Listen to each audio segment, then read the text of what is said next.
Hey everyone, welcome back to SecureDApp. As always, this is your host and host Kunal, and today we are back with episode 5 of Secure Talks.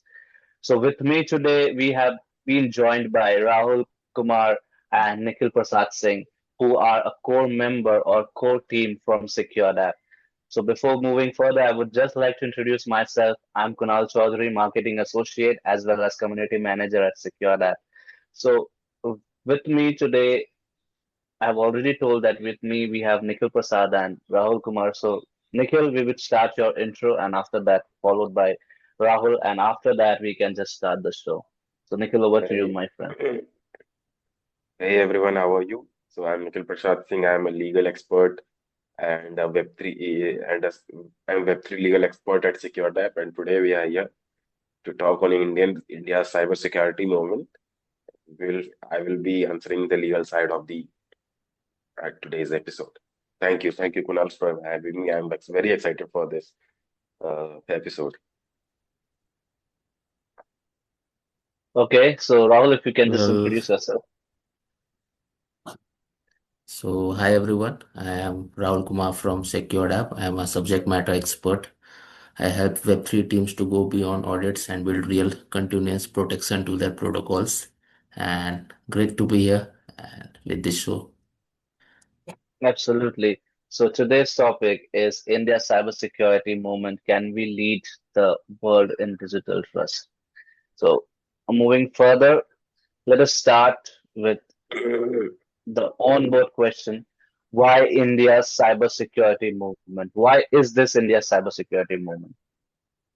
So straight away, I would say because India has moved from being a tech consumer to a tech architect.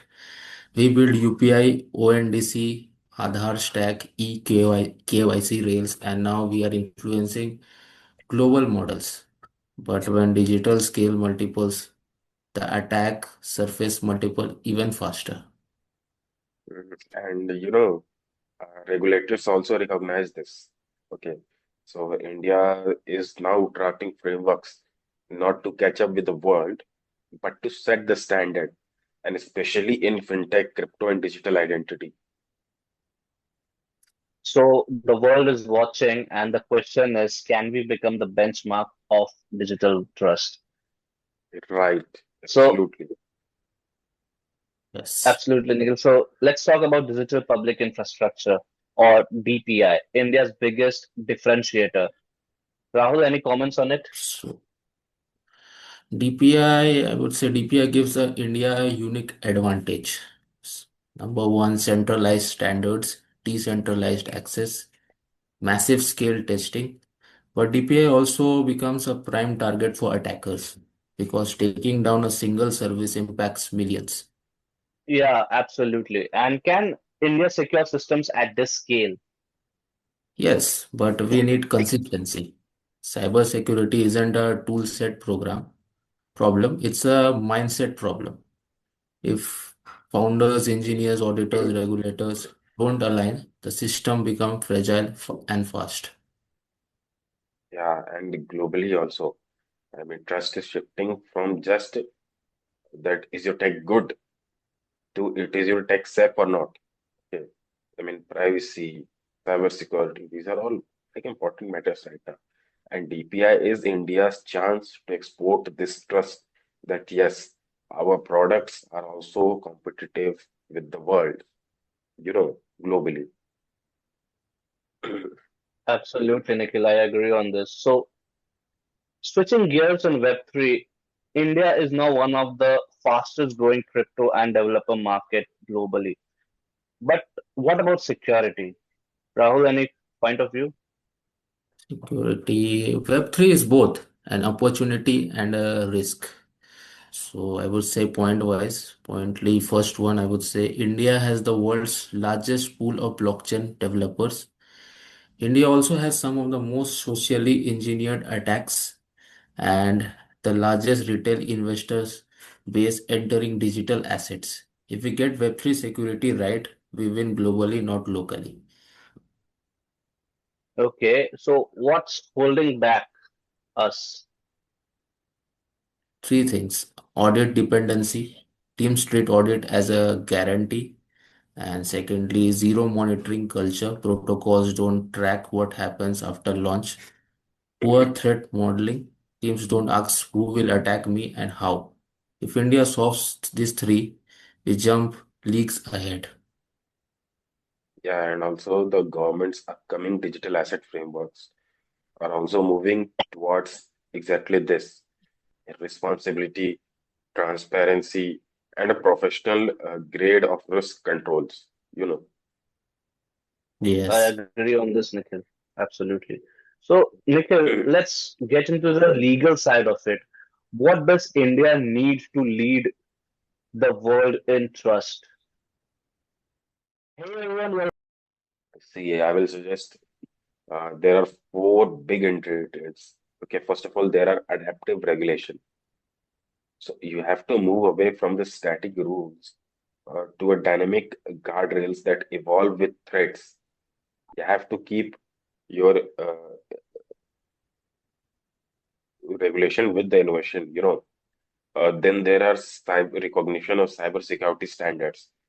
So like certification, best practices, security, maturity, so course. So these help local teams become globally acceptable, right? And then there are absolutely. So, Yes. then there are mandatory disclosures of security incidents. So silence creates mistrust. Transparency builds trust. Then the last one I will suggest is that is the cross-border cyber collaboration.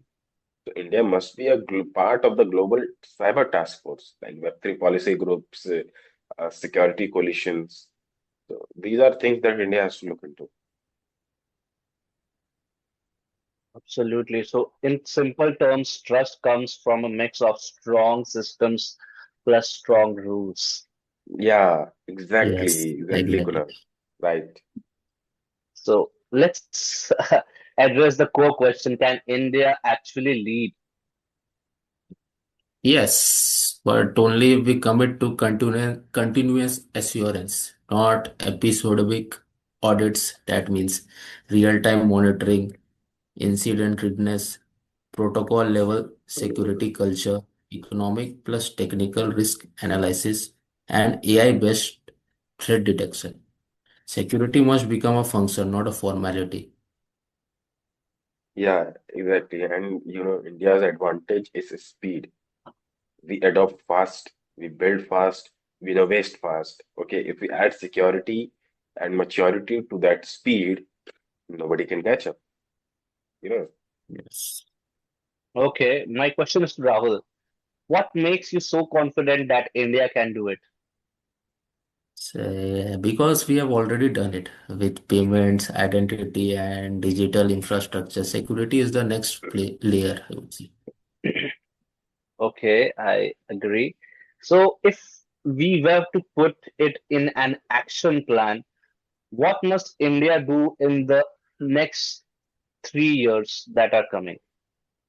See, India needs to invest in cybersecurity talent pipelines, bug bounty culture, continuous security programs for startups, security first grant programs for Web3, monitoring infrastructure for high risk protocols. This will be the And five and points I would say. and also the policies must push for uh, that is disclosure standards. There has to be audit benchmarks, quality benchmarks, the interoperability security. There has to be a cross-chain and cross-border coordination if you want to build this trust. Absolutely. So, we can say that a roadmap that is both defensive as well as ambitious.